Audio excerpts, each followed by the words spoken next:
తమిళనాడులో సీఎం విజయ్ ఉన్నారు కదా ఇప్పుడు.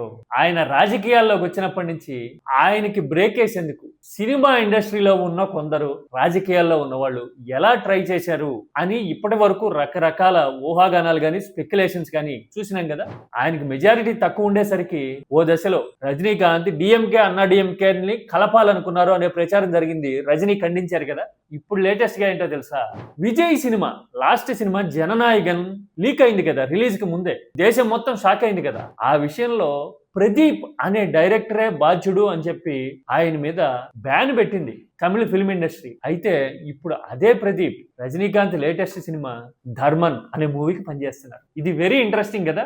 విజయ్ సినిమాని ఆయన లీక్ చేశాడు అని ఆయన్ని సస్పెండ్ చేశారు. ఇప్పటికీ ఆ కాంట్రవర్సీ నడుస్తూనే ఉంది. ఆ సినిమా రిలీజ్ కాల.